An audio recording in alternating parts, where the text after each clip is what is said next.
नमस्कार, मैं अभिषेक एनएसडीएल की ओर से एनपीएस की पाठशाला में आपका स्वागत करता हूं। जैसा कि आपको मालूम है, आजकल ऑनलाइन का ज़माना है और शॉपिंग से लेके फाइनेंशियल ट्रांजैक्शन सभी ऑनलाइन हो रहे हैं।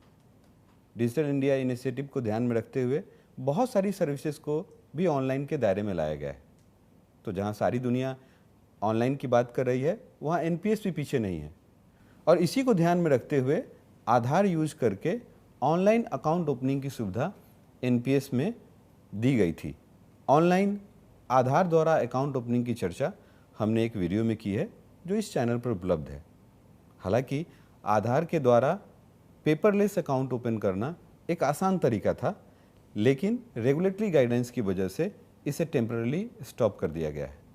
तो चलिए आज हम देखते हैं कि क्या कोई दूसरा तरीका एनपीएस में ऑनलाइन अकाउंट ओपनिंग का उपलब्ध है, और इसके बारे में बात करने के लिए मेरे साथ मेरे कलीग सौरभ जी हैं। सौरभ, एनपीएस की पाठशाला में आपका स्वागत है। धन्यवाद अभिषेक। सौरभ, जैसा मैंने अभी बोला कि आधार बेस्ड ऑनलाइन अकाउंट ओपन करना बंद कर दिया गया है, तो क्या ऑनलाइन एनपीएस में अकाउंट ओपन करने का कोई दूसरा तरीका उपलब्ध है, या सब्सक्राइबर को सिर्फ फिजिकल फॉर्म भर के एनपीएस अकाउंट ओपन करना पड़ेगा? अभिषेक, ऑल्दो आधार बेस्ड अकाउंट ओपनिंग बंद कर दिया गया है, लेकिन ये कोई चिंता की बात नहीं है।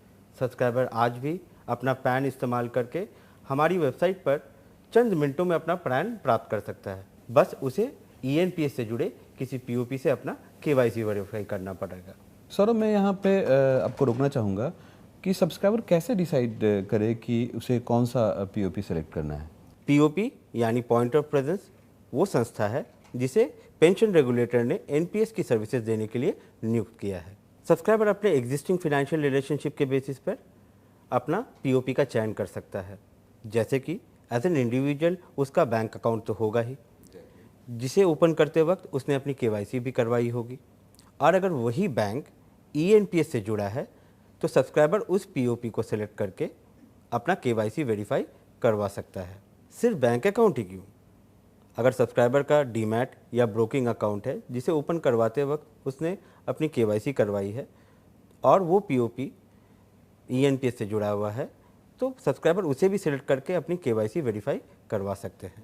लेकिन ध्यान रहे, आप जिस पीओपी को सिलेक्ट कर रहे हैं उसके साथ रजिस्टर्ड डिटेल्स जैसे नाम, एड्रेस इत्यादि और एनपीएस में मेंशन डिटेल्स एग्जैक्टली मैच होने चाहिए, ताकि पीओपी को आपकी केवाईसी वेरिफिकेशन में असुविधा ना हो। यहाँ मैं एक और बात हाईलाइट करना चाहूँगा, पीओपी सिलेक्शन सिर्फ और सिर्फ आपके केवाईसी वेरिफिकेशन के लिए है। आपका एनपीएस अकाउंट ईएनपीएस से ही जुड़ा रहता है। सर, मुझे ये विस्तार से बताइए कि कैसे पैन और पीओपी द्वारा केवाईसी वेरिफिकेशन से एनपीएस अकाउंट ऑनलाइन ओपन किया जा सकता है। सब्सक्राइबर को पैन द्वारा अपना एनपीएस अकाउंट ओपन करने के लिए 4 चीज़ों का ध्यान रखना पड़ता है। पहला, उसके पास एक वैलिड पैन होना चाहिए। दूसरा, ईएनपीएस से जुड़े किसी भी पीओपी से उसका एसोसिएशन होना जरूरी है जो उसका केवाईसी वेरीफाई कर सके। तीसरा, ईएनपीएस से जुड़े 2 पेमेंट गेटवेज हैं, एसबीआई ई-पे और बिलडेस्क। सब्सक्राइबर के पास इन दोनों पेमेंट गेटवे से जुड़े किसी भी बैंक का एक्टिव नेट बैंकिंग अकाउंट होना चाहिए। और चौथा, उनकी फ़ोटोग्राफ और सिग्नेचर की स्कैन्ड इमेज। सब्सक्राइबर को अपना ईएनपीएस का अकाउंट खोलने के लिए हमारी वेबसाइट www.enps.nsdl.com पर जाकर रजिस्ट्रेशन के ऑप्शन पर क्लिक करें। इसके बाद आप अपना पैन एंटर कर पीओपी को सिलेक्ट करें।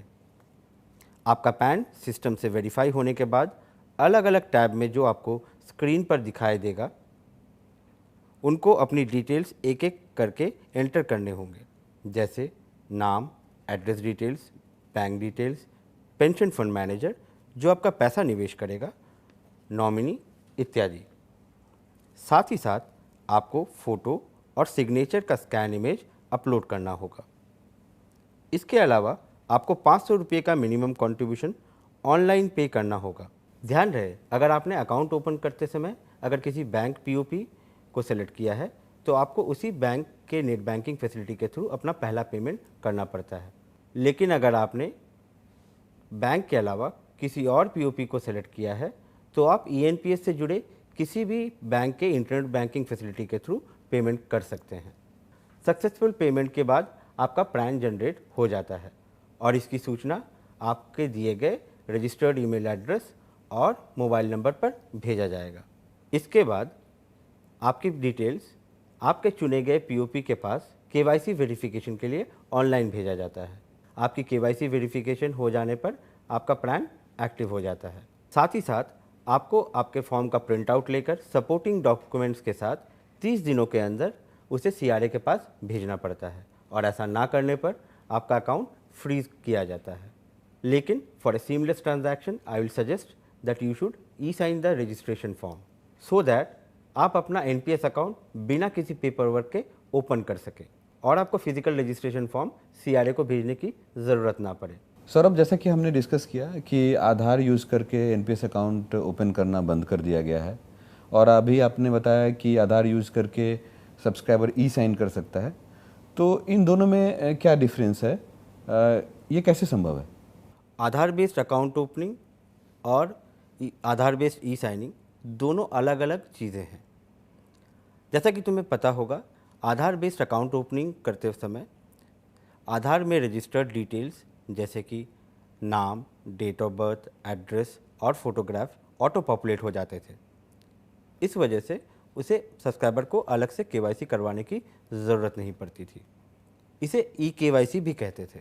लेकिन ई साइन में आप अपना फॉर्म इलेक्ट्रॉनिकली साइन करते हैं जो कि आधार में रजिस्टर्ड आपके मोबाइल नंबर पर भेजे गए ओटीपी द्वारा होता है। इसके लिए आपके आधार में आपका मोबाइल नंबर अपडेटेड रहना अनिवार्य है। सिर्फ रजिस्ट्रेशन ही नहीं, सब्सक्राइबर ई साइन का यूज़ करके एनपीएस से जुड़ी कई और सर्विसेज का लाभ उठा सकते हैं। इसके बारे में हम आने वाले एक वीडियो में बात करेंगे। Here Abhishek, I would like to reiterate on the same point again that आप जिस पीओपी को सेलेक्ट कर रहे हो आपका केवाईसी वेरीफाई करने के लिए, उनके साथ जो रजिस्टर्ड डिटेल्स हैं जैसे name, address, date of birth etcetera, ये सारी चीज़ें आपने एनपीएस पे जो मेंशन की हैं उससे एग्जैक्टली मैच होनी चाहिए। अगर इन डिटेल्स में कोई मिसमैच हो तो आपका केवाईसी रिजेक्ट हो सकता है। साथ ही साथ सब्सक्राइबर को ये ध्यान में रखना पड़ता है कि जब तक आपका पीओपी आपका केवाईसी वेरिफिकेशन नहीं कर देता तब तक आप अपना दूसरा कंट्रीब्यूशन नहीं कर पाते हैं।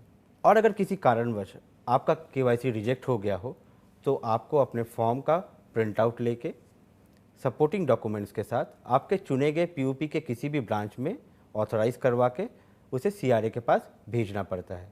सीआरए उनकी जांच करके आपके अकाउंट को एक्टिवेट कर देता है।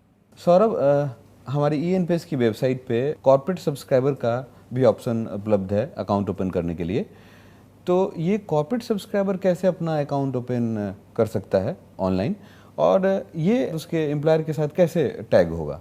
ये एक तुमने बहुत अच्छा पॉइंट डिस्कशन के लिए लिया है। कॉर्पोरेट सब्सक्राइबर भी हमारी ईएनपीएस की वेबसाइट पर जाकर अपना एनपीएस अकाउंट खोल सकते हैं। कॉर्पोरेट एम्प्लॉयज़ को बस ईएनपीएस वेबसाइट पर उपलब्ध कॉर्पोरेट सब्सक्राइबर का ऑप्शन सेलेक्ट करना है। साथ ही अपने ऑर्गेनाइजेशन का नाम दिए गए ऑप्शन में सबमिट करना पड़ता है। बाकी प्रोसेसेस इंडिविजुअल सब्सक्राइबर की तरह ही पूरा करना है। पैन जनरेशन के बाद एनएसडीएल सीआरए आपके चुने गए कॉर्पोरेट को एम्प्लॉयमेंट कंफर्मेशन के लिए अलर्ट भेजता है, जिसे कॉर्पोरेट को अपने लॉगिन में जाकर कंफर्म करना है और कंफर्मेशन होते ही सब्सक्राइबर उस कॉर्पोरेट के साथ टैग हो जाएगा। और इस प्रोसेस की खासियत ये है कि कॉर्पोरेट जिस पीओपी से एसोसिएटेड है एनपीएस के सर्विसेज लेने के लिए, सब्सक्राइबर ऑटोमेटिकली इस पीओपी के साथ टैग हो जाता है एनपीएस सर्विसेज के लिए। इसके लिए उसे कोई अलग से रिक्वेस्ट करने की ज़रूरत नहीं है। धन्यवाद सौरभ, इतने अच्छे तरीके से ऑनलाइन एनपीएस अकाउंट ओपन करने के बारे में बताने के लिए। तो देखा ना, ऑनलाइन एनपीएस अकाउंट ओपन करना कितना आसान है। अब बस हर महीने एनपीएस में एक निश्चित राशि जमा कीजिए और अपने रिटायरमेंट के लिए उपयुक्त धन संचय कीजिए। इस वीडियो में इतना ही। एनपीएस के बारे में और अधिक जानकारी के लिए हमारे चैनल को सब्सक्राइब करें और इस वीडियो को लाइक करें। धन्यवाद।